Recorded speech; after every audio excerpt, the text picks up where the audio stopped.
সমিতির বিচারক মণ্ডলী, শিক্ষক শিক্ষিকাবৃন্দ এবং উপস্থিত সবাইকে।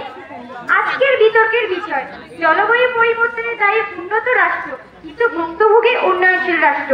যুক্তিযুক্ত কারণে আমি এর পক্ষে আমার যুক্তিতর্ক উপস্থাপনা করছি।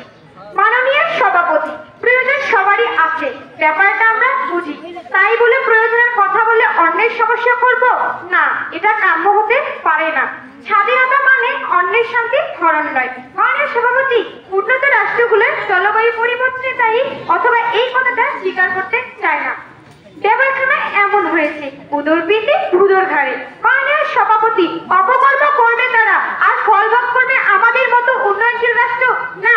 মাননীয় সভাপতি, আপনার এবং উপস্থিত সবার কাছে একটি প্রশ্ন রেখে যেতে চাই, আপনারা কি অন্যের অপকর্মে তাই নিবেন?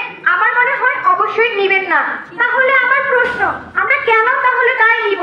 যদি কিছু করতেই না পারে, অন্তত জলবায়ু পরিবর্তনের দায়ী উন্নত রাষ্ট্র এই কথাটি স্বীকার করে নেবে। মাননীয় সভাপতি, বাংলাদেশ একটি উন্নয়নশীল রাষ্ট্র।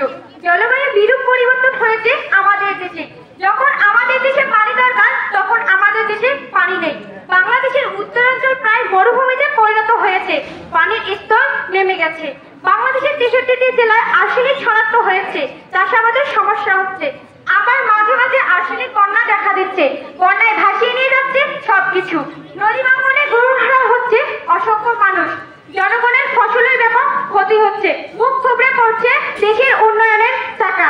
মাননীয় সভাপতি, কি দোষ করেছিলাম আমরা? আমার প্রতিপক্ষী দলের কাছে আমি কৈফিয়ত চাই আপনার মাধ্যমে। মাননীয় সভাপতি, বাংলাদেশ একটি ভাটি অঞ্চলের দেশ।